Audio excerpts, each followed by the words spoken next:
You're listening to Minds on the Mersey, the podcast that's all about strong minds, real talk and positive mental health for men. We're breaking down barriers, smashing the stigma and having the kind of open, honest chats that really matter. From everyday struggles to stories of strength, this is where conversation meets connection. I'm your host Sam Roberts and this is Minds on the Mersey.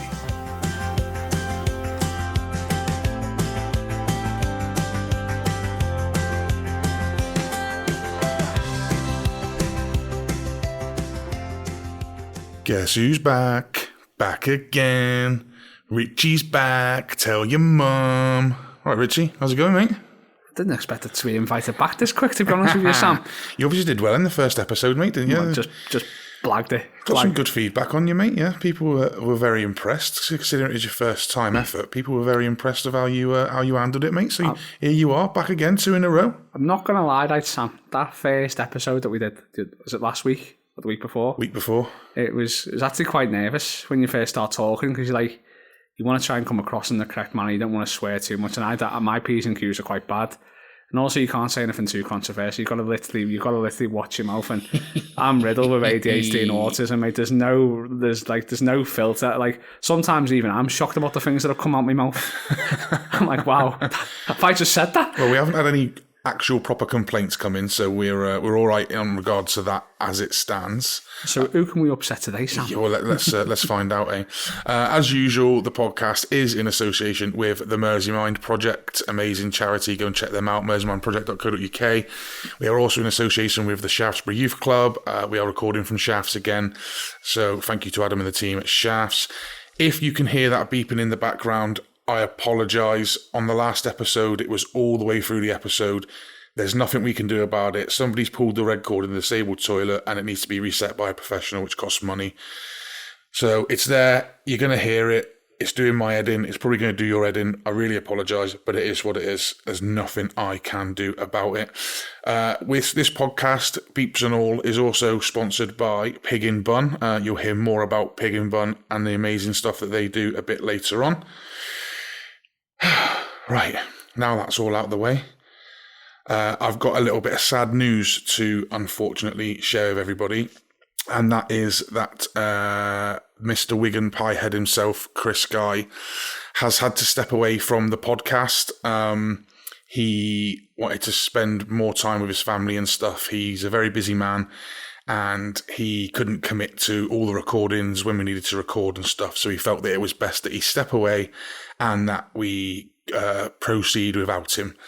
So that is what we are going to do. How the future looks, I have not decided yet. I don't really know. I don't know whether we're going to get in a permanent co-host or we're going to be trying different people on different episodes, or I haven't really thought about it. I haven't really sort of got a plan in place as of yet, but the podcast will go on, as Celine Dion once said.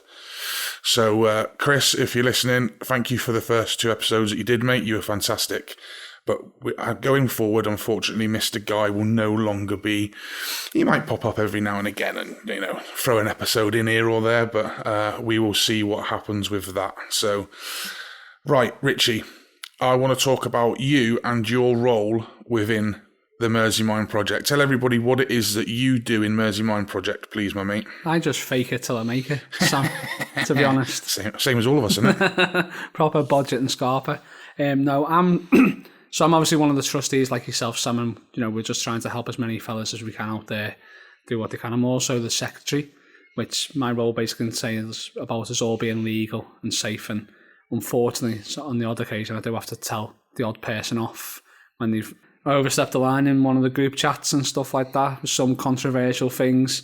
I haven't got the best job in the Mersey Mind Project, but it's actually quite well suited to my background because I do an awful lot. I'm a union rep within Magenta where I work. I also fill out a lot of risk assessments and stuff like that because I'm a contract delivery lead for Magenta Living. I do a lot of that sort of stuff. I read a lot, legislation, law, and it's probably really, really suited to my strengths, really, and it's something that's needed within Mersey Mind Project. Yeah, it needs regulating, doesn't it? If people step out of line, then, we can't have people just upsetting other people and, and... Just being a dick. You can't be a dick. Well, I don't want to say that, but it is what it is. So it's I haven't got the most glamorous of jobs for it, but it's something that I enjoy. It's playing to my strengths, and I then also try and muck in with the events. I like to do this. I'll try and help you with the peer-to-peer support group.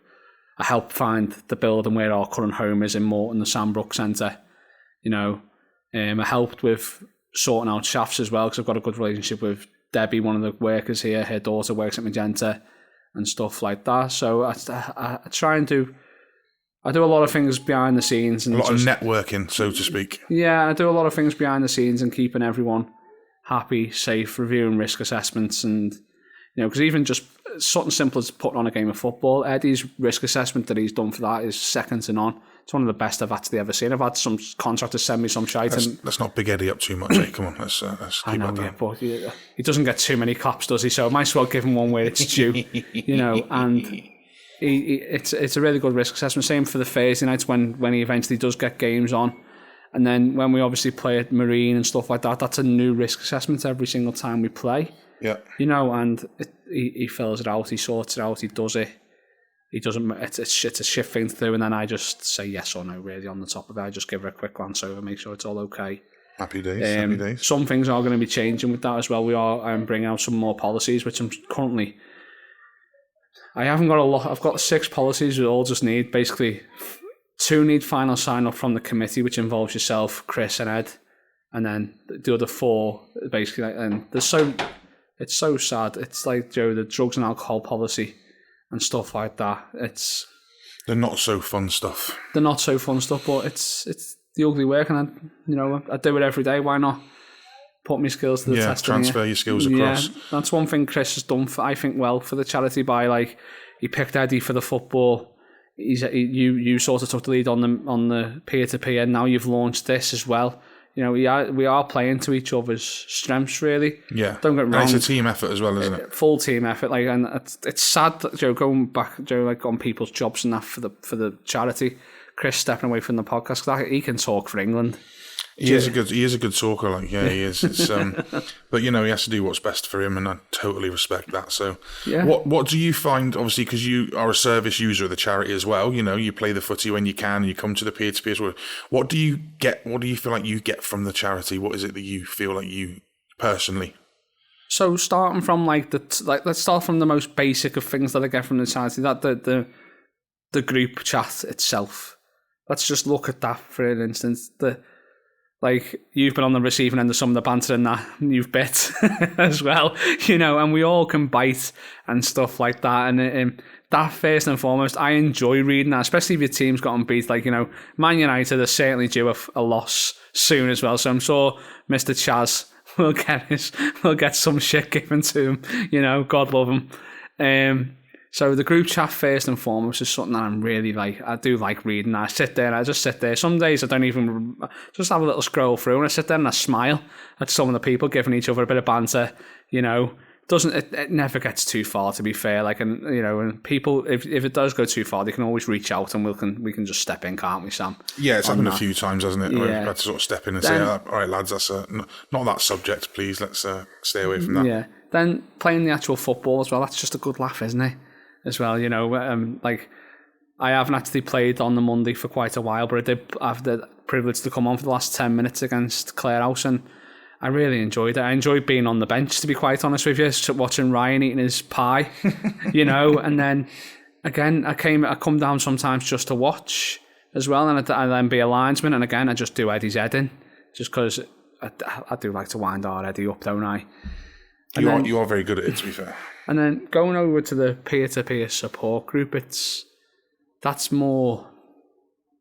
quite emotional for me, to be quite honest with you, because I don't like talking about my feelings and how my head is and my problems and that sort of stuff. And I've seen Sean open up. Eddie came to the very first one as well with the mayor, and Eddie was opening up saying he's a fucking nightmare for Joe just shutting down and just getting on with something, and I enjoy that. And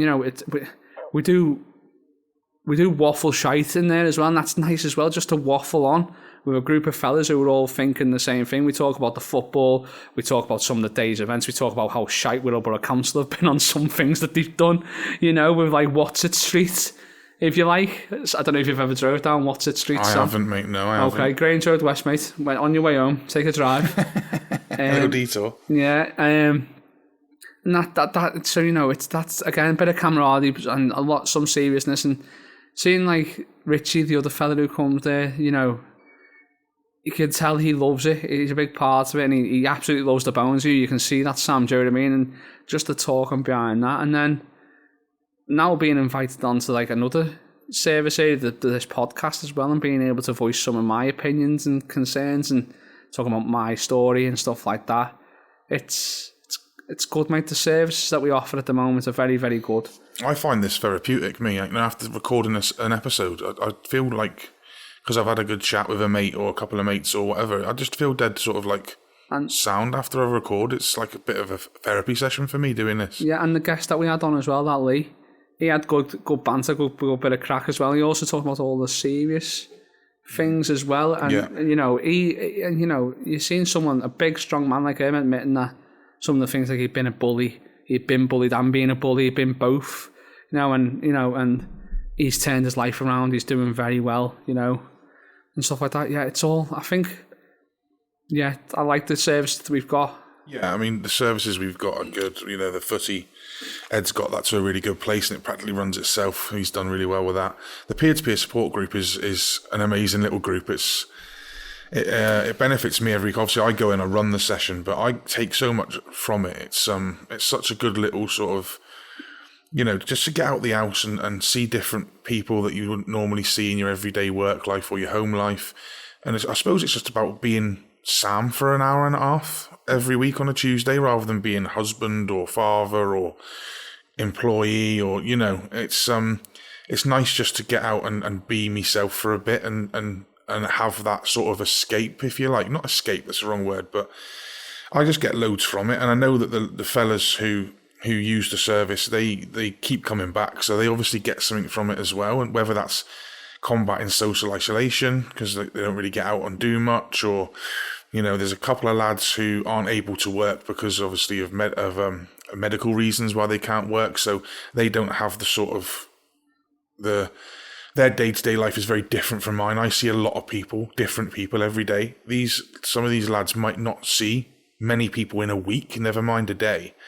So, it's a big sort of social isolation combater, I suppose, is the way I'd describe it. The biggest win for me about that podcast, and Sam, a bit of credit to yourself here, is when that guy, is it Jason, just walked in off the street? Yeah. Just walked in. The first time we put a sign outside the door, and he just wanders in like, "Hey lads," and he was probably going to the shop for a pint of milk. His missus probably was wondering where he got to be quite honest with you. But I couldn't believe it. I couldn't before. We put a sign outside just so people who I knew were coming could find the place.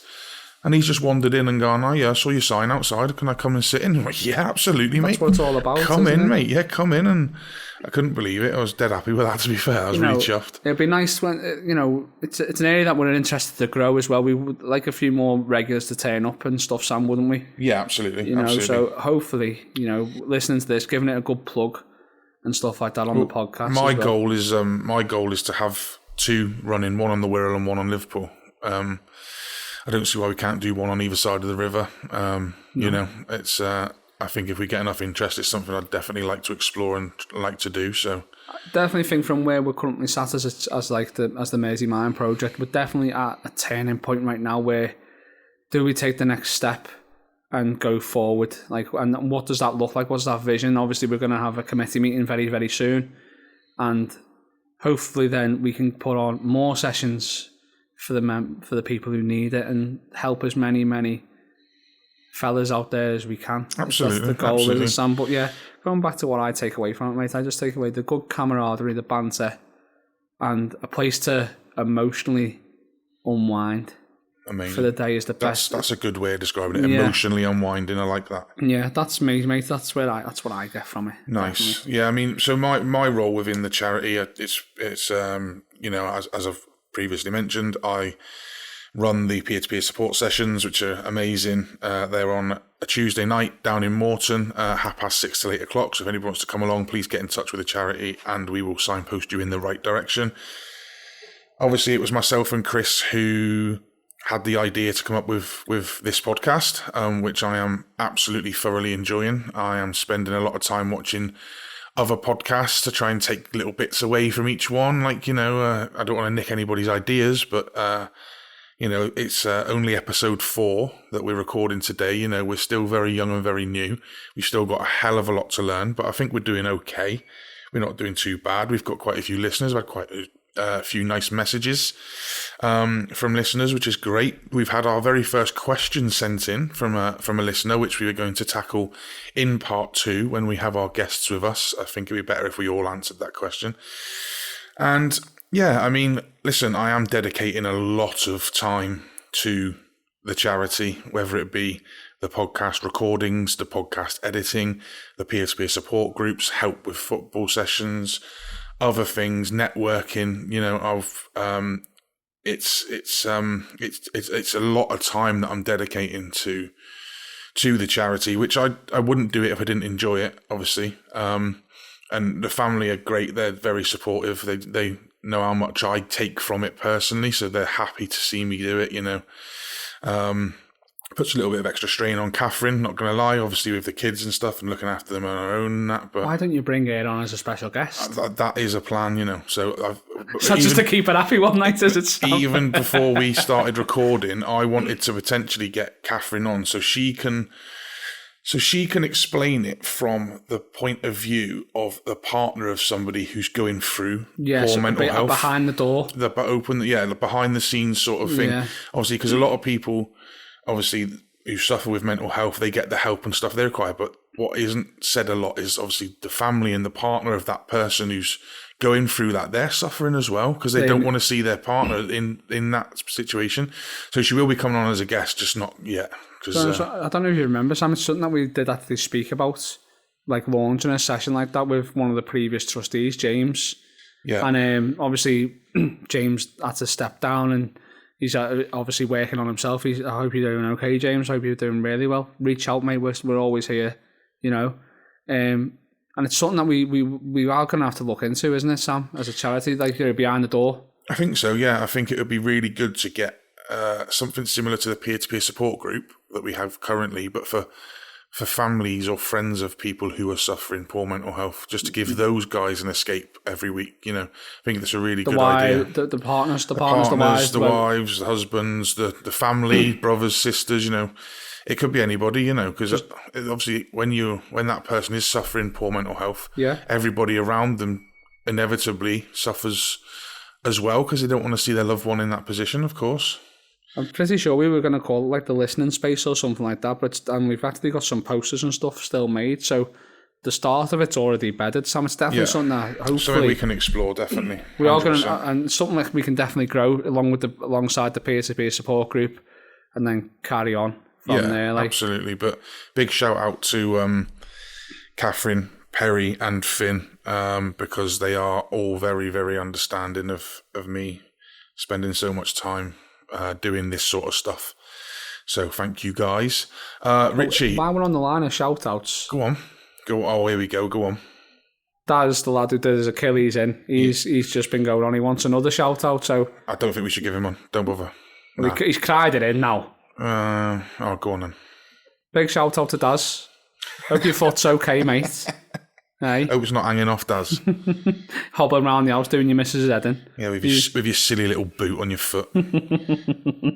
I've had a week off this week, Richie, from work, which has been for someone, isn't it? It's been nice, mate. I waited till the kids went back to school and then took a week off. I'm not stupid. I'm not as stupid as I look, Richie. I think we called it out on this on the last podcast, Sam. To be honest with you, it's what you got to do. But while I've been off work, I wanted to talk about something that I've been doing on behalf of the charity and for the charity, if you like.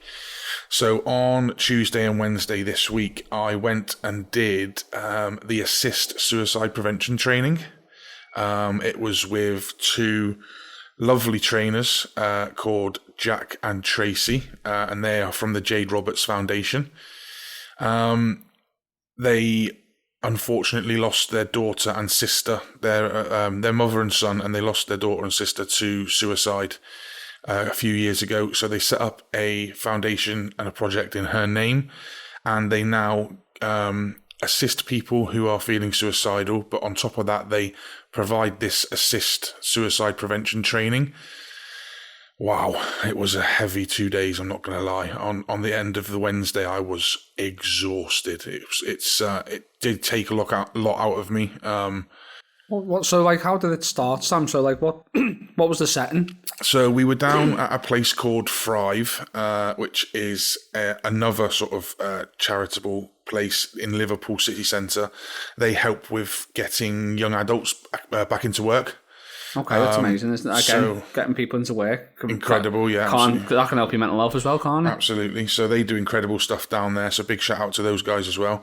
And it basically, through Thrive and through their donors and funders, they wanted to train their staff in the suicide prevention thing, but they also wanted to open spaces to other charitable people, other CICs in the area. So we were offered a space on the training, which is great. And thank you very much for offering it to us. I took the opportunity, and I'm really glad that I did, because I learnt a hell of a lot. Very, very eye-opening. But training that I think, I think everybody potentially should attempt to do. I'm going to try and speak to Jack, actually, about potentially coming to us to do a 2-day course, so the other trustees and some of our service users potentially can be assist trained, because I think it's very beneficial. I learned a lot. I learned a hell of a lot. It's difficult at times. It's not easy. Obviously, the subject of suicide is not an easy one to talk about, but I think it needs to be, the word suicide is almost like taboo, and it doesn't need to be. I think it's, there's nothing wrong with the word suicide. It needs to be used more openly. There's nothing wrong with it. What needs to stop is people saying they committed suicide. They haven't committed. When you commit something, it's committing an offence. It's a crime. Suicide isn't a crime. So people don't commit suicide. They take their own lives. Yeah.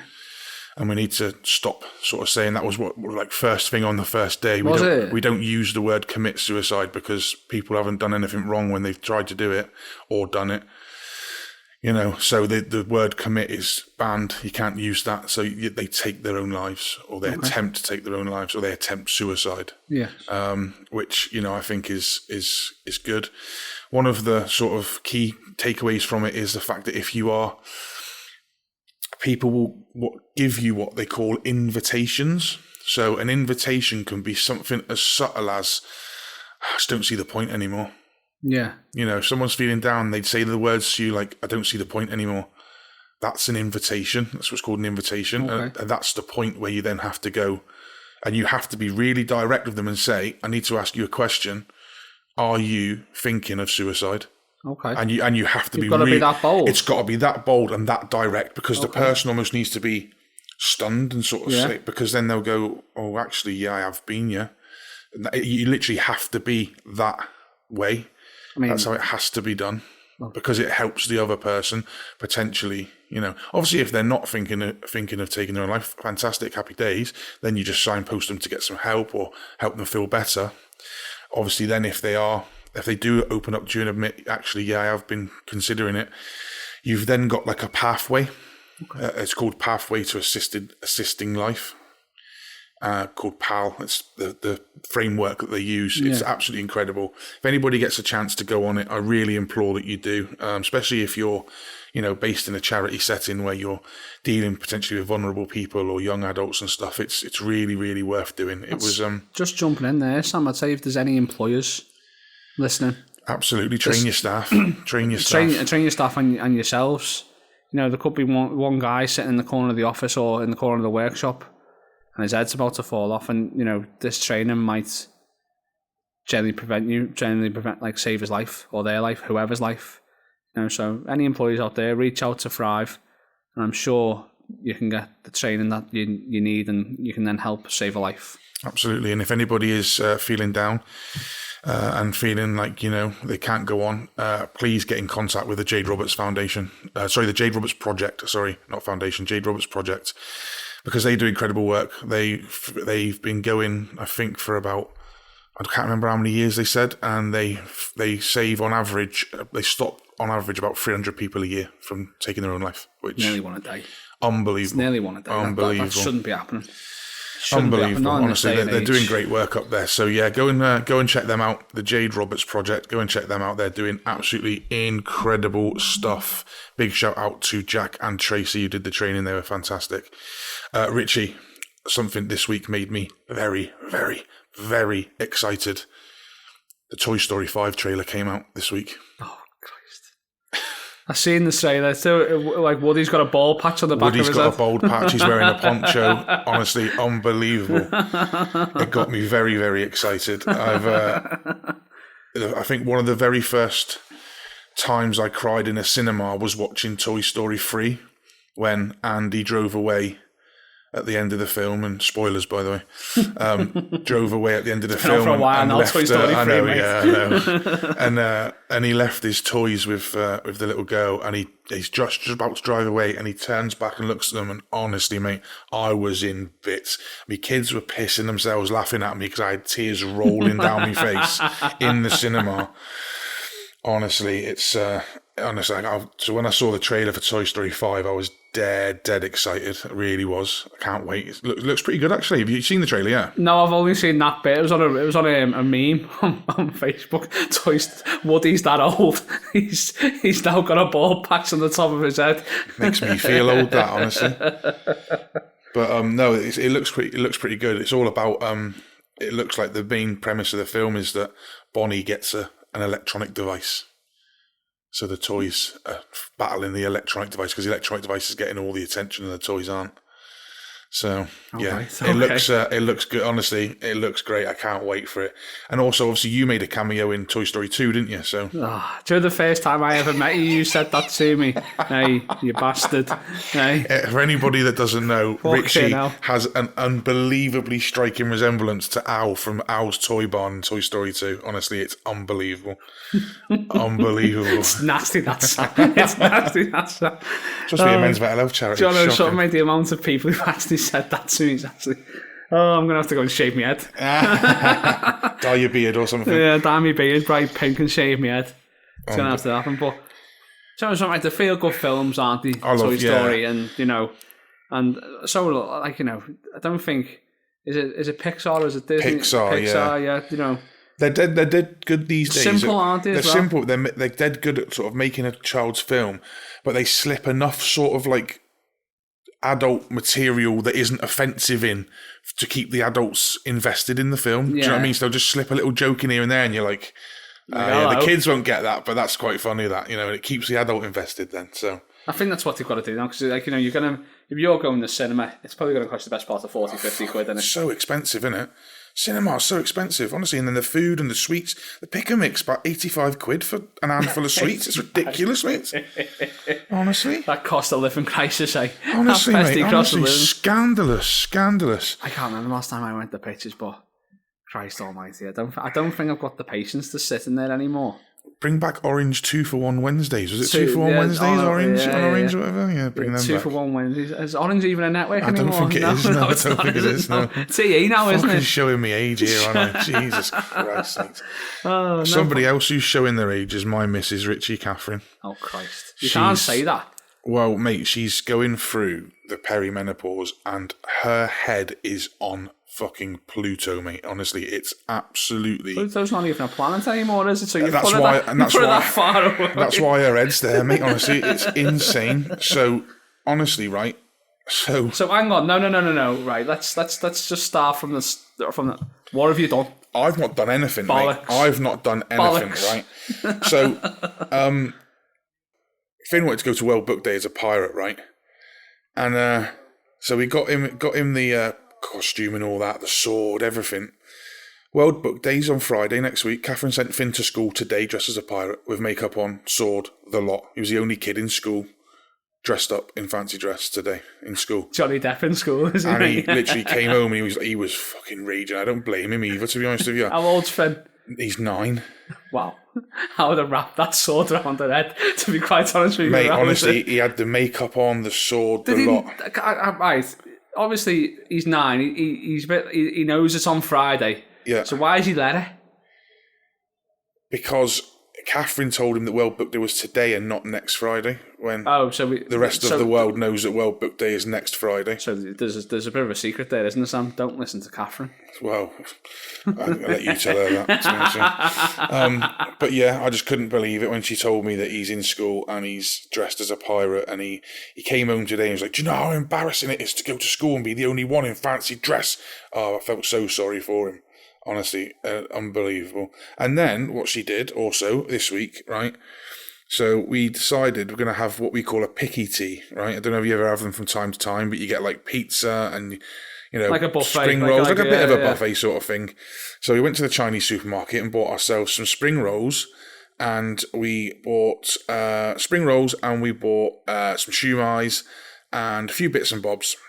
So she's cooking away in the kitchen, and she says to me, "These spring rolls don't look right, They don't look like they're cooking properly." So I was like, "Let me have a look." And I've gone out, and it looked like they were boiling in the pan, like literally boiling. And I was like, "Catherine, someone's put water in that pan. There's water in there. I don't know what's going on here." And she went, "Oh, I don't know." Anyway, a bit later on, when she put some rubbish into the kitchen bin, rather than topping the frying pan up with vegetable oil, she topped the frying pan up with lime cordial. And decided to try and boil the spring rolls in lime cordial rather than oil. Catherine, are you okay, hon? I think she needs an intervention, seriously. It's getting crazy. So we've had 2 moments of madness. Mate, honestly, I don't think... Finn, let's just say Finn tonight is using this situation to his absolute advantage. He's getting a Mackey's for tea. He's getting a PlayStation voucher tonight. He's proper dialing it in tonight, mate. Trust me. He Mom, really you is. sent me to school dressed as a pirate. I looked the show all day. Unbelievable. To be fair, mate, is there something right? If you've got a Ring doorbell or something, mate, I'd like to see him coming in from school there, just giving him. Do you know what? No, the school were great. So as soon as he got there, they'd realised what happened, and they'd got him into a PE kit, and he was sound. Then they'd wiped the makeup off, and they put his costume in a bag, ready for next week. And they got him into a PE kit and stuff. So thank God. Well done, school. Yeah, well done. Hope school. Yeah, I've got somebody trying to break in, haven't we? So I think we better go to a break, and when we come back, we'll be back with our guests. Arr. It's time to tell you about our sponsor, Pig in Bun. Pig in Bun specialise in making small batch condiments with a focus on fermentation. But Sam, what is fermentation? Well, Chris, let me tell you. Rick at Pig in Bun makes a mash, which is a rough puree of ingredients like chilies, garlic and peppers. He then adds salt and leaves it in a fermentation bucket for between 10 days and 3 months. This process adds a savoury depth of flavour, tang and spice. It also creates probiotics which are good for your gut and extends natural shelf life. And let me tell you, they taste incredible. Pig in Bun sells a range of condiments like their barbecue sauce and signature hot sauce. Go and check them out at piginbun.co.uk. That's piginbun.co.uk. Or find them on Facebook and Instagram. Thank you to Rick and his team for their support. If you or someone you know is having an urgent mental health crisis with a risk to life, please call 999. For immediate support, Samaritans offer free 24/7 confidential support. Free phone 116 123. Shout offer 24/7 crisis text support. Text the word SHOUT to 85258. For non-urgent help, please speak to your GP, who can signpost you to local services and charities. Hello and welcome back to part 2 of this week's episode. Richie, still here? Aren't you, Rich? You're not abandoned me yet, mate, have you? I'm hanging on for dear life. Oh, yeah. Is it that bad? No, I'm only messing. Still here. We are also joined by 2 special guests. We have Eddie Morgan. Hello. Thank you, Eddie. And we have Shawnee Boy. Shawnee Boy, how are we doing? Not bad. Thank you, Sam. How are you? Yeah, I'm good, mate. I'm not too bad. I was explaining to Richie in the first part about how Catherine's gone clinically insane, and but that's another story for another day. So, first of all, Eddie, obviously you are a trustee of the Mersey Mind Project, like myself and Richie. Do you want to explain your sort of role within the charity for us, mate, and let the listeners know what it is that you do? Yeah, of course, mate. So I run the sort of the footballing side of the charity. So I put on the sessions, sort of pick the teams, the venue, and all of that aspect of it. Amazing. Very good. And what's your sort of background outside of Mersey Mind Project? What is it you do for work and stuff? Yeah, so I'm a facilities manager in town, in Liverpool, in the property services sector. So got about 75 customers, 16-storey building, try and keep them all happy every day. Doesn't sound easy, that, mate. Doesn't sound easy. You're such a people pleaser, Eddie, aren't you? That. I'd love to see the list of complaints. I really would. Do you reckon it'd be big? It'd be a big list. It's got to be double figures. I'm about to be promoted to regional facilities manager, so there'll be more complaints. Someone's making a great mistake. Not just from one building, but across the region. Happy days. More variety of complaints. We're definitely going to triple figures now. Cool. Shorty boy, you are obviously, we met through Mersey Mind Project, me, you, Eddie and Richie. You're one of our service users. What is it that drew you to Mersey Mind Project in the first place? So, last year, I lost my dad. Yep. And I was already struggling myself day to day. I literally made myself a prisoner in my own head. Yeah. And I'd seen on Facebook that there was a football therapy. Put it off. And then I thought, do you know what? I need to do something. I've tried different therapies, tried talking therapies. Let's give this a go. A year and a bit later, I'm still here. Happy days. It's obviously working for you then. It is. It's alongside another therapy that I've got ongoing. It's together they both put me in the right direction. Happy days. I'm glad you are heading in the right direction, mate. Happy days. You also attend our peer-to-peer support groups as well, don't you? I do. Yeah, they're good Every laugh, aren't Tuesday. They are. Yeah. You know, just saying in part one about how much the fellas sort of get out of that, like the social isolation part of thing, you know, because some of them we're the only people they see pretty much that week, you know. So it's a really good thing. The real reason why I asked you guys to come on as guests, I wanted to get you on because you've both served in the armed forces. Eddie, you were in the army, I believe. Is that correct? Yeah, that's correct, mate. And Sean, you were RAF. I was. Very good. Shots fired. Literally. That competition never dies, I take it, guys. There's no competition. I'm not going to argue.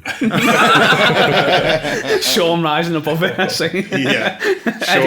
Eddie's straight in. Sean's like, no, stay above him. Don't get down on his level. Yeah. Love you though, mate. You're not dragging me down to your Feelings level, mate. mutual. So, Eddie, obviously, tell us about when you first joined. What is it that made you want to join the army? Please tell the truth here. Please. Eddie, don't sugarcoat this, right? Because I was there. No, I won't. I'll. I was there, Eddie. I was there. To be honest with you, Birkenhead, typical upbringing. You get mixed in with the right crowd, the wrong crowd. Wasn't the best in school.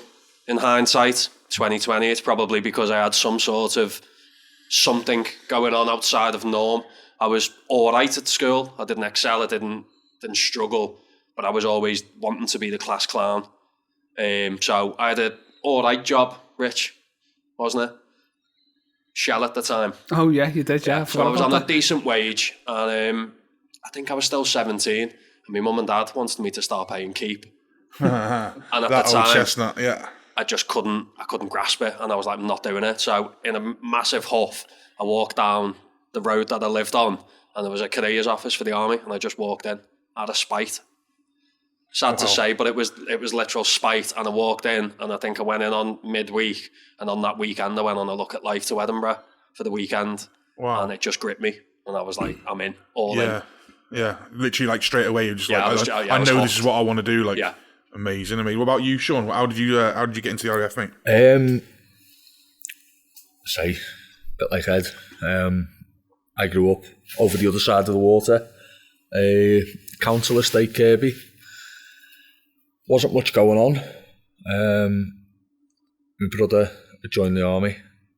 I had seen how things were for him. Thought about it, decided with the RAF. From there, I say similar to Ed with the Look at Life course, the RAF do similar. Spent a couple of days down RAF Halton. I thought, right, this is it. This is what I want to do. There's no looking back. Yeah. Signed up in the July. Done selection in the August. Started in the September. Wow, that quick. Literally that quick. The RAF's turnaround is pretty quick. Wow. Training courses are a lot shorter. Right, okay. So, what's the reason for that? Don't do as much as They're the just army. better. No, obviously... If you're not flying a plane, it's the way I see it, obviously Ed can back me up and I'm wrong with this, but with the army, you soldier first. Yeah. RAF, you trade. Right. You trade before anything. Before soldier. Yeah, so in the army, you do 6 months basic training. Every single person that joins the army has to do it, even if you're moving on to be an engineer or whatever that may be. You start off 6 months. So for me as an infantier, it was 6 months, push on to battalion, whereas anyone else would then go and do 6 to 12 months, whatever their trade they wanted to do. So yeah, like Sean said, soldier first. Right. And what trades did you both do it within the forces? What did you take up? I was a frontline soldier. Frontline soldier. So my role was logistics. I was involved with the movement side of things. Oh, okay. The easiest way to put it is when you go to your airport. Yeah. Loading bags, people checking you in. Done that, but in the service life. Right, okay. So obviously there's a lot more to it than that. Yeah, you're going to you sold it very well. You're going to say you made that sound really sort of simplistic. But Yeah, you sound like a Jet 2 holiday. So obviously, so as I said to you the other day, Sam, you one day loading a helicopter into an aircraft, next day you're spending a day building pallets. There's no 2 days are the same, but yeah, the job is a lot more, say, than what it sounded like. There's a bigger picture. There's 2 sides of it. There's squadron side, wing side. Wing's the better side, right, for travelling and things. Seeing the world sort of thing. Right. Otherwise, you're stuck in the UK. Right, okay.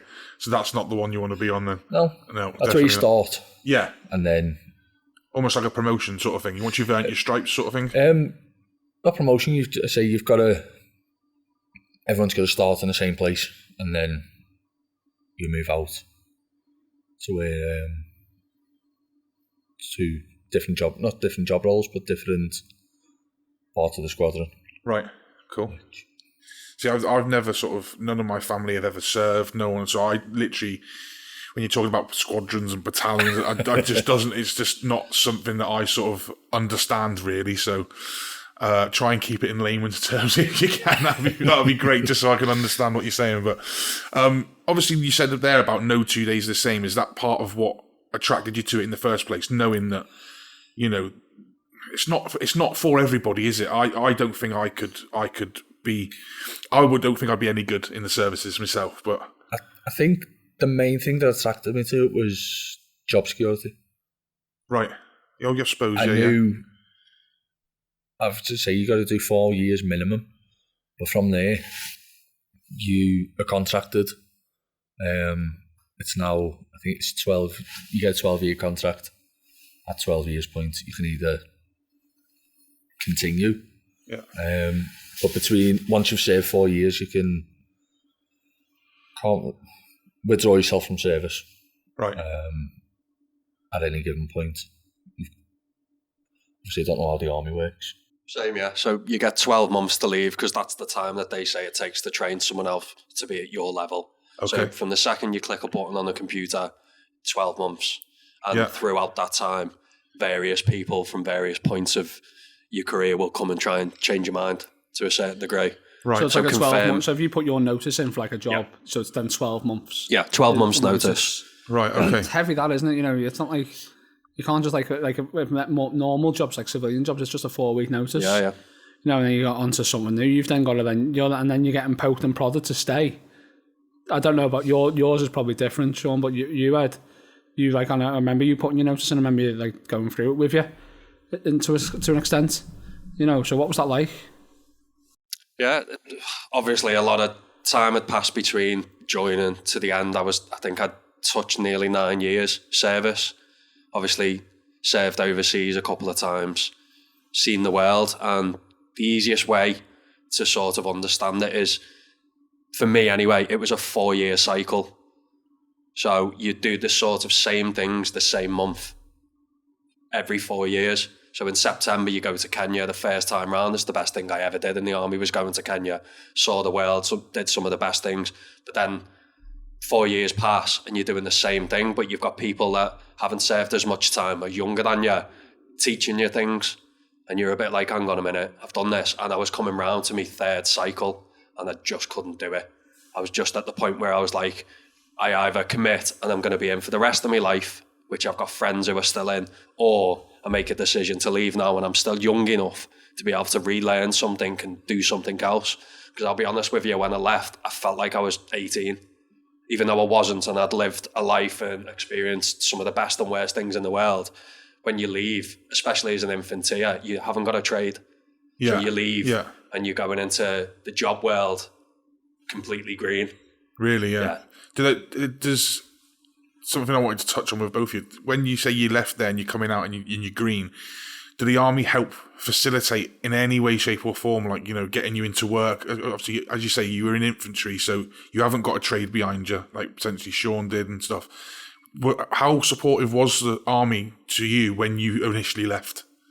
So you have to do certain things when you leave. So you've got to sign up to specific courses, and there is job fairs out there. But what I tend to find when I was leaving was, because I was based down south, everything was catered for down south, and I wanted to come back up here. So all the job fairs were down south, and obviously the jobs were down south. So there wasn't much up here. So you get yourself, I can't remember what they were, like a support worker, don't you? So they sort of call you and speak to you, and then you get resettlement, and then you get like a specific bounty of money to go and do a course that you wanted to do. Right. A lot of the lads that got out either got the badges and went on the doors, or they become lorry drivers. I didn't want to do either. Yeah. So I'm pretty sure if it's not ran out, I've still got that money somewhere sitting there to learn and do stuff. But it's not the best. No. It doesn't support you enough for when you leave, in terms of not necessarily just finding a job. You've got lads that are joining the army at 17 because they've got nothing, and then they leave at whatever age. They've got no house and they've got nothing at all. Yeah, so I've got an example of it. One of my mates, Matty, he's just left. He's been medically discharged.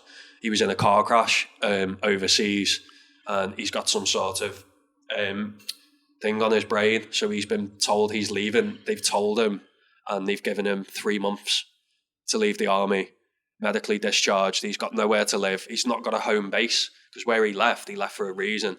So he's now based himself in Milton Keynes. He's got no job, he's got no housing, and he's got 3 months to work. No support network coming out, as well as accept the fact that he's been kicked out the army, because that's the way he sees it.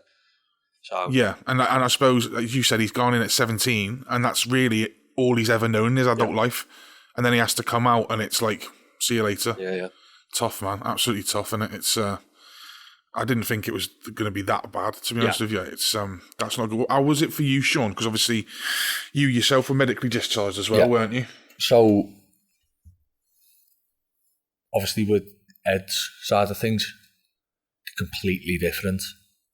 So I was medically discharged in March 2018. From there, I was given a 2-week leave period for myself to just get me, basically, not get over it, but to get my head around what just happened. 2 weeks later, I was back at Bryce Norton. Straight away, welfare team involved. Was having weekly meetings at the time I was in marriage quarters. So obviously being in there, I'd have family there, my wife, 2 kids. It then got to, so we had the welfare team meetings, told what we'll do is we'll give you a 6-month period where you can do resettlement, sort accommodation for yourself, schools, whether you're staying in the area, whether you're moving away. Once the 6-month period was up, it then went from there. There was a 3-stage welfare check, which was they'd do 1 visit, another visit, and then it was meant to be, so they were meant to be 6 months apart. As I said to you the other day, they weren't. Yeah. It was 6 months, and then it was just like, oh God, no one's coming back. And then I'd had the 2 visits pretty quickly. From there, it was just, right, we're done with you. Really, yeah. You're a civilian now. It's Literally just that sharp, that sort of... which, when you're told, I say for Ed got that decision himself in a sense of he could apply to terminate his service. Difference is with me, I was told my service was ended. Didn't get a choice in it.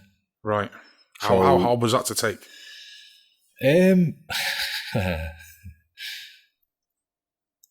Very, very difficult. I'd done everything that was asked of me. Rehabilitation, physios, hospitals. Done more than I needed to do. But then to go and be told, right, you're going to sit on med board. There's no way about it. So what's this med board? Is this like a committee of people that are going to like? No. What is this? It's a doctor. Just one doctor. One doctor. Okay, and he's going to decide whether you're fit to He decides continue or whether not. Okay. you're fit to continue or not. So just one guy who's probably never met you before, just with a file on a desk. Literally. Okay. It's so he's got access to obviously all his service medical records. I remember I was sat outside the waiting room on my own.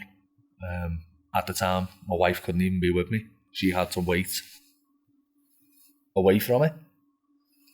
And then when I got called in, first thing was physical medical check on me. And then my wife come in for the second part. And it's tough because you literally just get good day, quick brief chat with them once they've done the physical check here. We've had a look at your medical records, and I just remember he stood up, leaned over a desk, shook my hand, thank you for your service. Cold? We recommend a medical discharge. And then you're discharged under there's 2 separate sides of it. So you've either got an invalid side of it or non-invalid. So I was discharged on the invalid side of things. For me, that was not a good thing, but it gave me more opportunities coming from the med board.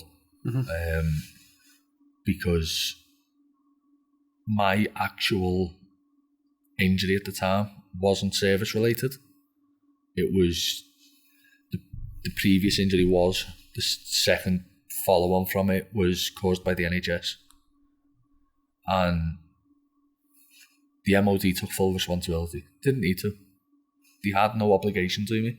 So in a way, even though you've been told, out the door you go, they've also kind of like stood by you to a point. Yeah, okay. They could have deal with the NHS. Yeah.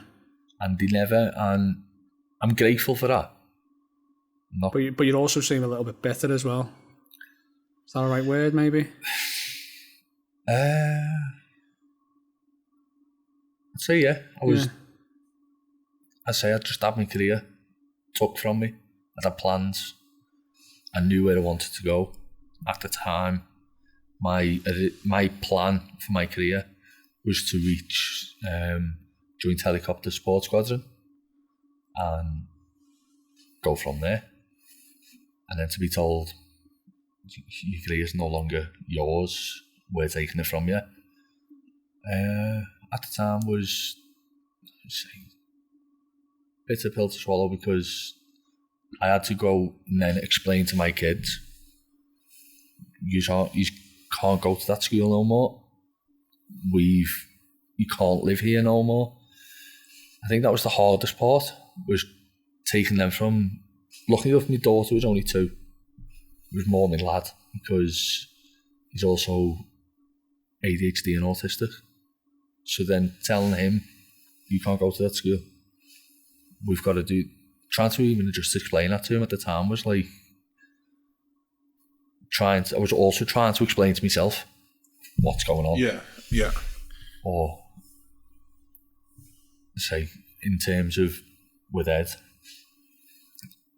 if I'd have been able to have that choice of, well, you can leave, would it probably still be in? It's a big what if.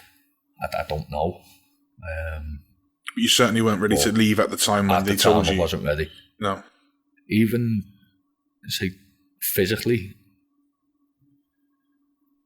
it's a nice phrase, but I was fucked.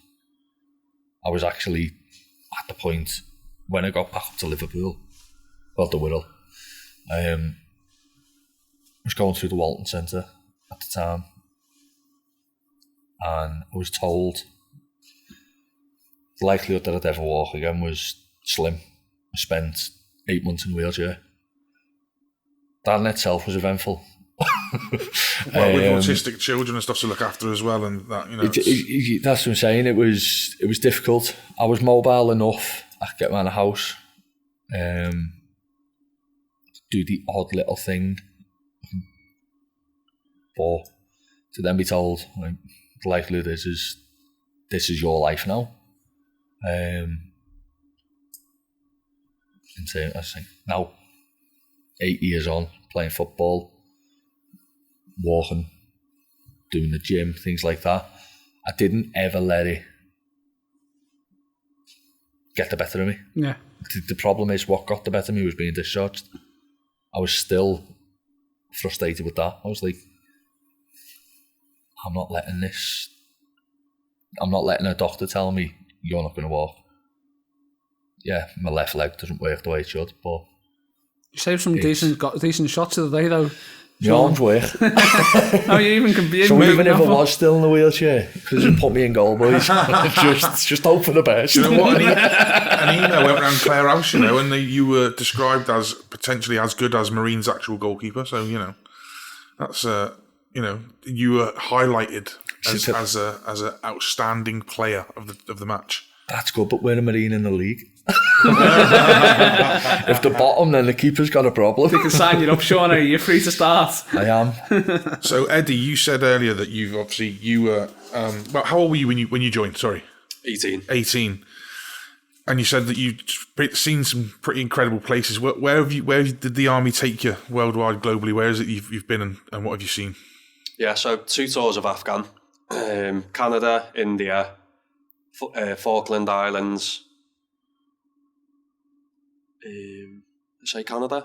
Yeah. Yeah, it was just that. So you sort of go away once or twice a year, and then obviously militant, Scotland, Wales, yeah, all year round. Training. So wherever there's bad weather, you go. Genuinely. You follow the rain, basically. Yeah, genuinely. Yeah. You'd be in base, and you'd have a quiet week of cleaning your weapons and X, Y, and Z, and it'd start raining, and your boss would go, right, let's go out on you'd have fields behind your garrison, and you'd go out and you'd spend the week out there. Let's go for a 25-mile hike with a 100-kilo backpack on your back. Not to that level, no. The most you'd ever walk was 24, but you'd do it over 2 days, but it'd be a decent amount of weight. But it would genuinely be, because if you're comfortable in the most uncomfortable conditions, you can soldier on. So if it was raining, or if we'd go somewhere where it's ridiculously hot like Afghan, and you can manage to just, the weather and the condition doesn't factor into it. Yeah, it doesn't affect your performance, so to speak. Yeah. So you do suffer, so it's sleep deprivation, it's not the most amount of food, you'd have your rations, and it'd sort of be, you'd eat when we say, and it'd just be, you're a soldier, you're made to be at war, so, and you do get to that point quite Really, quickly. Yeah, definitely. Are we all right to talk about Afghanistan? Yeah. Yeah? So you said you did 2 tours. Yeah. How old were you when you went on your first tour to Afghanistan? 18, so pretty much straight from joining, you're sent to Afghanistan. So I'm sure you can imagine the impact of that on my mum and dad, because they were fully aware of me walking down the careers office. I think I passed out whatever month it was, and then I went to my battalion, which was down south. So again, big impact on my mum and dad. I'm going 4 hours away. See you later. Yeah. I remember the first month, the whole battalion got called onto a field by our boss, and he went, right, we're going Afghan. We don't know when, but it'll be this year. So obviously I had to call my mum. Went out there, 18. How long were you there? 7 months. 7 months. That So was we one were tour. there. So you do a 6-month tour, but I can't remember whether you will remember this, but in 2009, the ash cloud.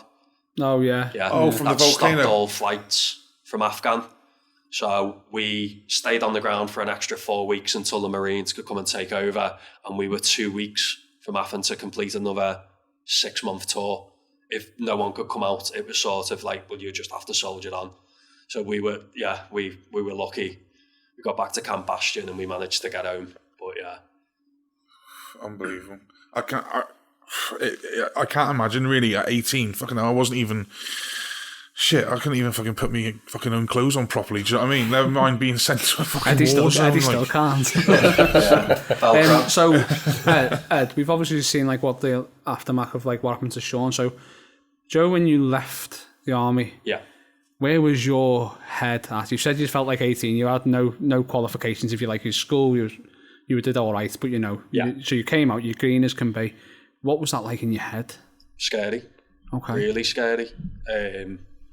You probably remember drinking a lot, struggling to sort of be in the weeks because all my mates were in work, so it was like, what do you do? And you'll remember the Johnny Nelson Weatherspoons. I was going down there at 10, queuing up with the old fellas, going in, and in my head I told myself it was because I was trying to flirt with the barmaid. Do you remember that? Yeah, Beautiful girl. But in reality, she wasn't interested I in didn't you, know what I was doing. Trying to cope. Yeah. My mum sat me down and she was like, you might have to knock that on the head. Yeah, I remember you. You were still coming out and not drinking. You were driving us all around. It was great. Had a chauffeur for a few weeks. But it's just a massive adjustment. Like I said, obviously you're fully aware you're leaving and you don't know what you're going to do. I hadn't even thought on a few jobs as well, my 12-month period of what I wanted to do. I didn't know. Obviously, like I said, I had a good job. I wanted to be in the army and I did that. And then I was like, well, what do you do now? And you bounced around a few little jobs as well, didn't you? I was in a call centre, and even just the pride of like, I've just completed 2 tours of Afghan and served 9 years and I'm working in a call centre. That was a big struggle. I was an ice cream man, which Richie sorted me out just to get money in because there was nothing I could do. I was going, I was and cars interviewing and as much as everyone was going, everyone wants a soldier, everyone wants someone, you're reliable, no one would take me on. So I did that, worked in a peanut factory in Rice Lane. And then luckily I did a 2-week trial basis in the job that I'm in now. And my boss, who's still my line manager now, loved me. And she was like, I've never seen someone work so hard and want to do. I did everything that was required of me for 2 weeks in 2 days. And she just said, stay here, I'll find stuff for you to do. And she said, I'll keep you on. And I've been there 8 years now, I think. And obviously promoted and progressed. So it just takes that one person to see something in you and go, yeah. What would, a question for the pair of you, what would you like to see put in place for people who are leaving the services? What more should the government be doing to help people and to, reintegrate them into society, I suppose, is a way of saying it. Because as you said, from 18, you're trained to be a frontline soldier. That's all you know. And then you're coming out, was it 10 years later, 9 years later? 9 years, yeah. You're coming out at 27 years of age and you don't know what it is you want to do. What can the government be doing more to help people like yourselves leaving the services? I honestly don't know. We're at a point now where there probably is a pandemic. The amount of homeless that are on the streets that are either claiming they're ex-op forces or are ex-forces, I just don't know. Obviously, they can do more in terms of the resettlements and it could be a bit more catered towards where you're from. Rather don't know than whether it was similar for you, but for me it was all predominantly down south, and I didn't want to be there. I wanted to come up north. Yeah. So it was sort of like, oh well, there's a job fair here that you could go to, and you sort of go to that one, you go around. But it's difficult because you still don't know what you want to do. yeah, So you're walking around the job fair going, well, I don't even know what I want to do. My resettlement was over 2 days. The actual resettlement course that I went on, and I was based in Oxford. My resettlement course was at a naval station in Portsmouth. Yeah. Now that's you've got no desire to live in and around Portsmouth, like. even though I say Oxford's down south, it was still quite a bit of a journey, and A couple of hours, isn't it? I think it took 3 and a bit hours, 3-4 hours, and that was to spend a day there. I then had to drive back to then do the same journey the following day, and it's all because of politics of, well, they can hold the resettlement courses, we can't.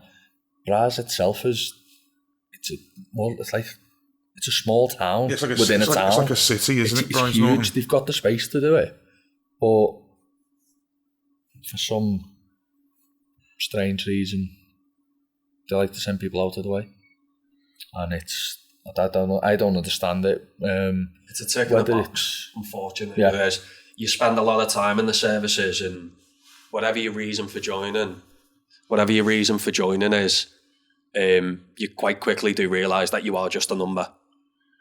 And Really? Yeah, it's just part of the process. Like it's a big cog turning. Once I left, there's more people joining. It's an ever thing of 16 to 18-year-olds joining.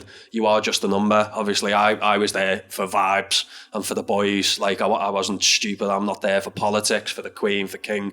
I was there just because I loved the lads I was with, and we'd all do anything for each other. And that's what kept me in for so long. And the way, it's weird the way I used to describe it to people. It's like being in uni to a certain degree, but all your classes are based around the army. Right. So like day to day, you get up in the morning, you go on parade, and you could go on a run. You go and have a look at your weapon and clean it, and then you go back to your room, and at 5 o'clock you've knocked off. You just live in base, so you can go out and go on the piss. You can bring a girl back, and then it's just obviously every now and then in between your uni classes you go to Afghan. Do you know what I mean? It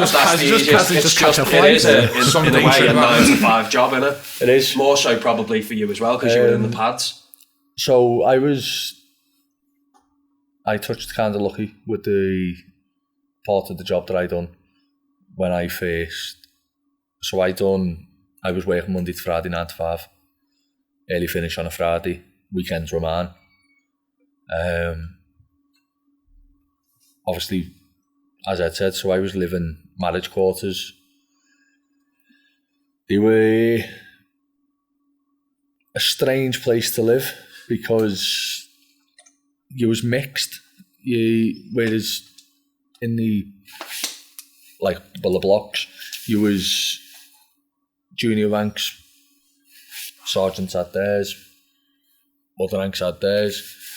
In marriage quarters, unless you're an officer, you was together. So it was a bit of a strange environment. Like your neighbour could have been Eddie. Your line manager, your other neighbour could have been just another random person, and a lot of people just didn't click. Like you had multiple different shifts working, but then I say I'd just go back onto Braz myself just to go to the pub because everyone I got on with lived in the SLA, so it was a bit obviously it was a bit different for the wife. She made mates. She not that she didn't have a choice, but it was either not socialise or be stuck and just I'm coming home, I'm going out, I'm coming home, and she's just like, what do I do? I've got 2 kids here. He's going to the pub. He's going to work. So I think in the end she ended up getting a job in the local Aldi, which was an experience. I think the big thing is when you're married and you join the army or the forces, is everyone that is with you has to buy into it. They're also joining the forces. So you're in a garrison, so what you tend to find is all the wives they'd be your barber or they'd work in the local shop. Everyone's bought into it. All your kids will go to a normal school, but every kid in there will be from the army. So they buy into it. So like, it is tough. Like, you'd see all the lads, and like you said, same. You'd have the mix of, like, you'd have your boss's boss living as your neighbour, and you wouldn't even say hello to them on the way out, because it's just a different hierarchy. Whereas I just stayed mostly single throughout, didn't I, Rich? And fucking caused me no end of headache, you did. so I was just in the block the whole time. So you bond with the lads in the block, because obviously you're there every single day. Everything you do together. Yeah. So you said that a lot of time spent on base. You had quite a bit of downtime. Do you think the army could be? I don't know, because obviously I don't know how it works. I've never served myself, but could they be doing things in that downtime with a view of, well, these people are going to have to leave the services at some point? Is there something they can put in place whilst you've got that downtime that can better prepare you for when you do eventually have to leave, whether that be medically or through your own choice? So one thing that I noticed was there was courses available. Even while serving, people can still do different courses, and the thing is with it is it's not pushed out to people who are serving. So you go onto the computers and a flag up JPA. Yeah, JPA. So JPA had come up with different jobs, like different courses that are running, and then like, the problem is it wasn't just for instance, say your squadron. It was across the board. So it'd be like 50 spaces on a course. Well, there's 80,000 people. Yeah. So what are you meant to do in that sense? I say a lot of, as I said, people get the licenses for the doors, or electricians, lorry drivers. People like have got a trade. They're coming into civilian life and doing a completely different job, and it's like, why are you as qualified to do? For instance, for me, people who've got the same trade I had could come out and go and work in an airport. Yeah.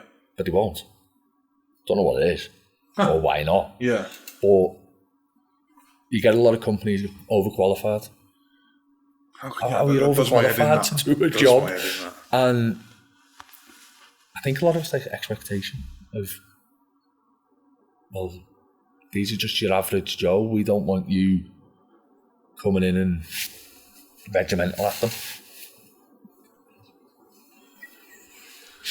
Oh. There's some noise, guys. Eddie's got to use the bathroom. I apologise for that. Unfortunately, he doesn't know stealth mode. Yeah, didn't teach him that in the army, did they? No, there is courses, but obviously getting back to what you said before in terms of the government. Getting on the courses sounds like an absolute pain in the ass. Getting on the courses is. Yeah, so... And as I said, they're never local. Yeah, so... Either, so if you're based in Brize Norton, you've got to join... You've then got to travel for them. 6 hour drive for a course. Could be. Yeah. The only benefit is you get accommodation and things. So basically, so they will put you up for it. But again, it's a lot. It's a golden ticket to get on it. So basically, what they're saying is, oh look, we are helping, but they're not helping enough. It sounds like it sounds like it's just a tick box. Yeah, it's a massive tick box exercise. Isn't it? I say a lot of it is, but it's like even the adverts you're seeing now for recruitment. Like the Navy's ones, if you can build this, you can build this, but then you can fix an helicopter and stuff, and you're like, now show people the real side of it. Yeah. Show them the actual truth of what goes on, because for Ed, you'll see the army's adverts, in like different vehicles and stuff, flying through Salisbury Plain. Show them the part where you're on the drill square. Show them the part where you're getting absolutely roasted. Not because you've done anything wrong. Just because they can. Just because That's part of the it's training. team building. Yeah. It's morale boost. It's not. But if you show people that, I think people would probably have a different sight and go, all right, it is a bit tougher in there. It's a bit tough what they're doing. But you're looking at the average and it's all rosy, that. Is that all they're doing? And it's not like that. It's not like that at all. It's massively different. So just a final question about your army life, because we've got something that I want to touch on. What advice would you give anybody, say age 16 to 18, maybe even 21, who is thinking about joining? What advice would you give them? Would you recommend joining still, or what would you say? For me, I'd say join. I try and push it to anyone that's young that doesn't really know what they want to do. The easiest way to look at it, which Sean can obviously agree with, is everything that you see in day-to-day life, the army need. So if you want to be a firefighter, go and be one in the army. You commit your 4 years, you come out, and you've been a firefighter in the British Army for 4 years. So what you're saying is go in and get a trade. Go in and get a trade, yeah. Obviously, in hindsight, I potentially would, but I also don't look back and regret anything I did. I love the fact that I was a frontline soldier. I was competent in pretty much every handheld gun that they had to a certain degree. And at the time, that was the coolest thing in the world for me. But yeah, go and get a trade. If you want to be a physio, go and be a physio in the army. If you want to be a doctor, go and be a doctor in the army. Anything, a chef, anything that you can ever imagine in the world, the army have. Oh, sorry, the armed forces have. but it's true, isn't it? It is. Everything that you can ever think of in the world, they have. You've got them. Yeah, they're going to need those people. So if you want to do that, why not go and get the experience? And you've got a guaranteed job. It's the way I see it is, if you go to college and you want to be an electrician, do you get paid for college? No. So you don't get paid to college. You get your freedom. You can go home playing your Xbox or go out with your mates. But if you go and do that job in the forces, you're going to be getting paid. I think the starting rate now for someone joining the military, it's like 18,000 a year. Like most apprentices these days are only getting like fucking 100. The thing is 400 quid a week. Your accommodation, your food, it's all. So you're not actually spending that money, are you? Spend money, so everything comes out of it. So whatever you take home that's you flat, that's done. So your laundry is taken out, your food's taken out, your accommodation, which is pennies, by the way. Yeah. Obviously, it's about 40 quid a month for your accommodation in the army. I had a 3-bedroom house, and I was paying. I think it worked out back then. It was £100 and something a month. Christ. And obviously, all I had to do was pay like the bills and stuff, council tax and things. I didn't have to do it; it was done. So you just have to pay the gas, electric, and water. Yeah. You should go and do it, because you could get the bug. You commit your 4 years, and you could go, "This is for me forever," which happens with loads of people. This is my career for the rest of my life. This is me for the rest of my life. I'm doing the thing I wanted to do, but I'm also in the forces. And if not, you do your 4 years commitment, you come out with a trade, and you can go and do anything. And like, as much as I said, like you can't walk into a job. If you've got a trade, it's easier. You're coming out now, it makes it a lot easier. You're not stuck either to one side of the service. You join the army, you don't like it, you can switch. You can do hotels are worth it. But I'd say you can go from the army to the RAF, Navy, Royal Marines. You can switch through service. There's quite a lot of people that I served with who went from the green side of life to the blue because the army were based at it was 16. I think it was part of 16 air assault were based at Brasnorton. A lot of them were joining the RAF because they were seeing the lifestyle difference. And it was like, hold on a minute, I'm getting thrashed in the field and they're getting put up in hotels. Yeah. So is your advice the same as Eddie's then, in terms of going, so a 16 to 21 year old, would you reckon, and let's say he hasn't got a clue what they want to do, would you say go and join and make your mind up on what you want to do?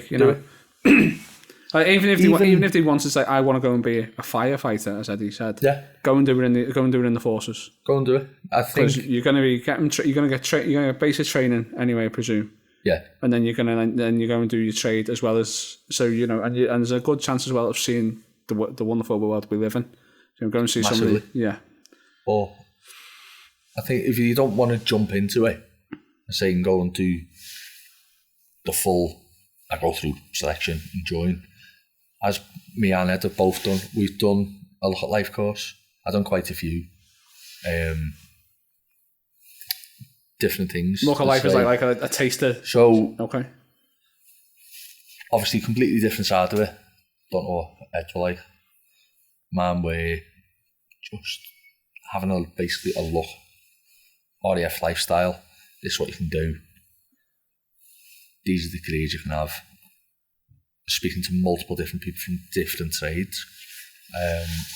And then you get to make your mind up in that sense, and you're not just jumping into it blind and going, for instance, like firefighters, I don't want to be a firefighter, because you might get there and go, this isn't for me. Yeah. There's nothing against retrading. Many people do it. So like some people go there and then they change their mind. You can get halfway through your phase 2 and go, not liking this. Fair enough. And are they okay with that, are they?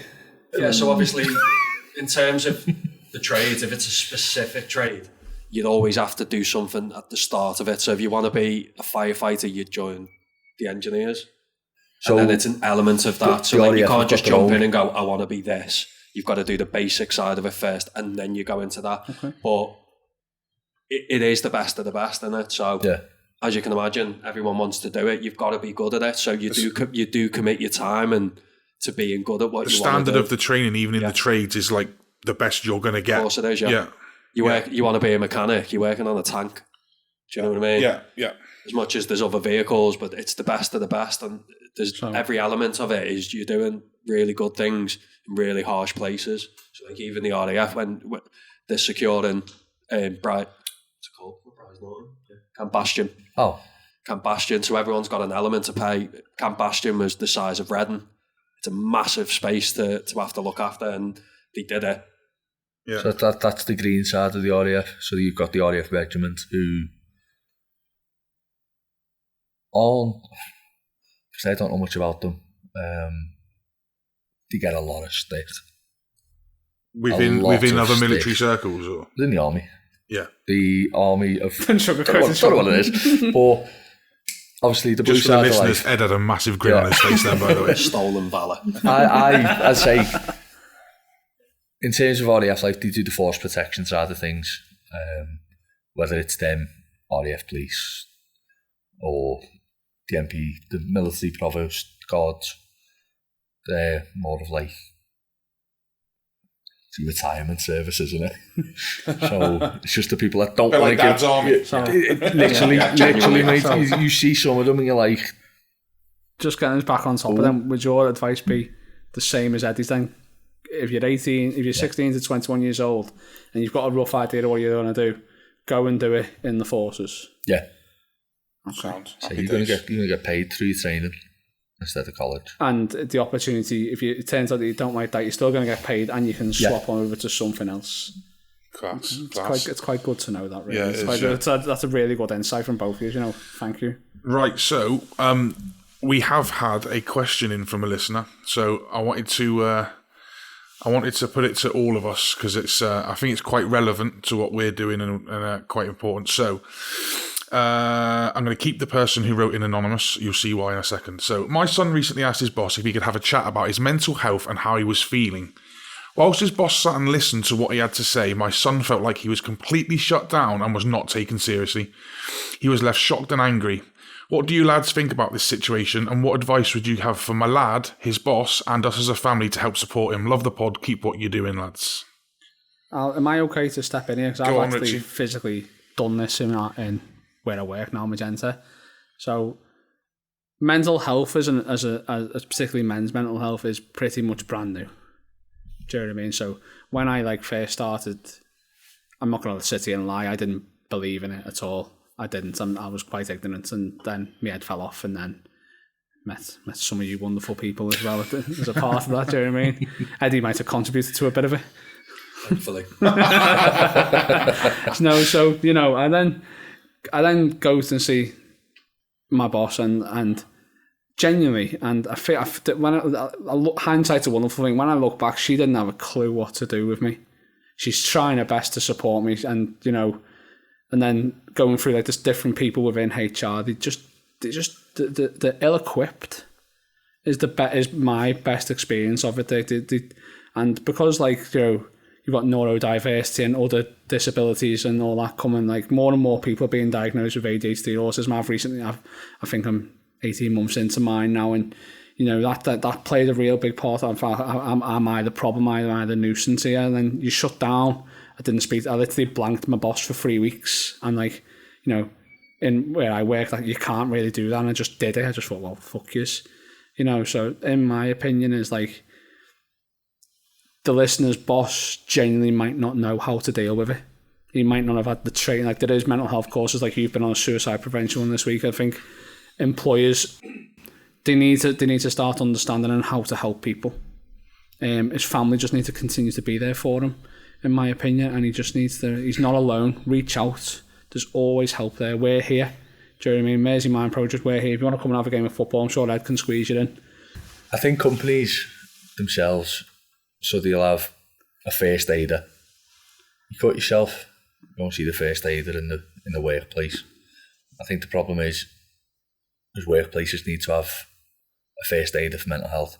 Yeah, someone who's qualified, someone who's done the courses, and someone who can be approached. Because I say, in terms of that, the listener's boss, as Richie said, they might not have any clue of what to do there. What do I do with this person? And it might not be the boss's fault, Sean. Sorry to jump in. It might not be. The boss might be sat there looking vacant. He might be sat there thinking, "Fuck."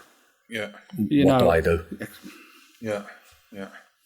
No, I agree. I think better understanding from companies and stuff. I think as far as supporting your lad goes, I would just say be there for him. Be be his soundboard almost. Let him vent to you if he wants to. Sorry, Sam. I've just thought of something in my head. You manage people, Eddie. Yeah. What would you do in that situation? Sorry to jump in, Sam. It's just come to my mind. You actually, I don't manage people in my work. I lead on different projects and manage contractors. You know what I mean? Yeah. So I can't comment on that. So the question's just been asked of you now, Ed. What, as an employer, manager, someone comes to you, my head's falling off, knowing what we all know now, Yeah, it's let me just rephrase that. Let's say 3 years ago, you'd be pretty much like, well, get on with it. Completely different place, yeah. So obviously, not to jump back to the military, but PTSD was almost a taboo word when I was in the army, until I seen the impact it had. So we came back from our first tour. One of the guys sort of went AWOL. PTSD wasn't even called that back then. It was battle shock before it was PTSD, and he went missing, he came back, he went missing again, and his head had just completely fell off, and everyone couldn't come to terms with it because we were like, what the hell's up with him? We were all there together.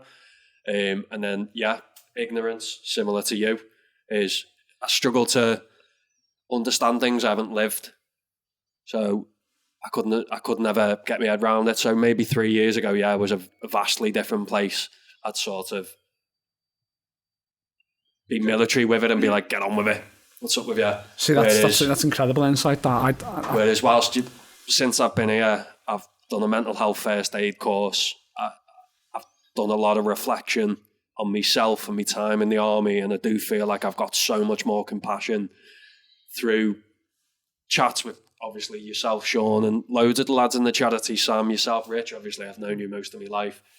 Is the compassion and the understanding and giving myself time to learn as well, is to actually, as a boss, understand my team. And I'm sure they'd say the same. We've come on leaps and bounds, just our relationship, because I've been a bit more attentive and I ask them how the weekend is, whereas 3 years ago it was just get shit done. Do your job, I'm doing mine. I haven't got time don't care about your kid at home to a certain degree, because you don't ask me about mine. Do you know what I mean? Whereas now, we're in such a good place, and my team do come to me with mental health issues, and they come to me and say they're struggling with this, or one of the lads has just had a baby, Jay, and he's struggling with that balance, which you guys will know, that new dad balance of how do you be a dad but still want to be the lad that you were before that. So he's struggling with that. So we've just had like just informal chats. We just go for a coffee upstairs in one of the meeting rooms, and we'll just have a chat, and he'll tell me how life is, and it's just stuff like that. Yeah. So basically, like, you know, you've had training, you've become a trustee, you've grown as a person, and that's basically it. When you combine us three here, Sam, and then going on to yourself, it's like we've got to equip these managers. Is the story? Yeah, I think so. Yeah, I think. Yeah, I'd certainly, as the person in this situation, I'd be imploring my employer to try and, you know, send some people on some mental health first aid course potentially. You know, I think for the lad himself who is struggling, obviously just know that you're not on your own. There are people that will support you. Come and see us at Mersey Mind Project. There's loads of charitable organisations that will help if you're feeling a bit low and stuff. As far as the family goes, I'd just say just let him vent at you. He doesn't want you to fix his problems, but he might want to basically vent at you and tell him how shit things are, and just sit and just listen and just be there to listen for him. It would be my advice, because that once he's shared that problem and told you how he's feeling, he's going to make him feel a hell of a lot better. So I think as well, Sam, he could also flip this on its head and turn his negative mental health into good mental health. He could become a champion in his work. He could become the first mental health first aider. You know, and that's something that he could strive now to. He could now turn this negative into a positive, but he's got to want to do it himself as well. Yeah, absolutely. So, and listen, the thing is, I think from reading the question, I think he's over the hardest part, and he's admitted that his mental health is poor, and he's gone and asked for some help.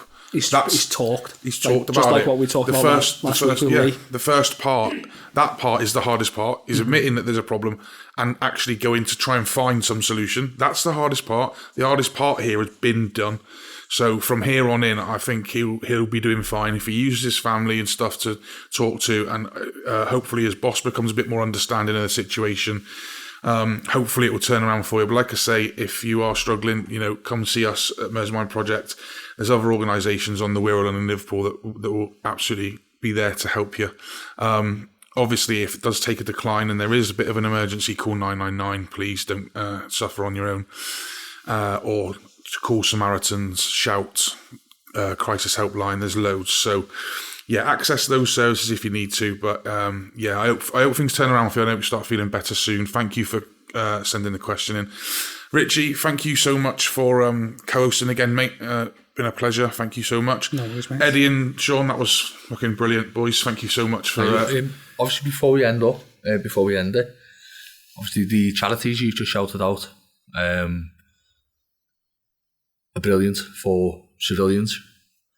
Now, I've mentioned obviously being ex-forces. There's recently been an increase in service-related mental health issues. Now, one of the things that came about a couple of years ago that I reached out to was Operation Courage, which is a veteran-focused mental health support.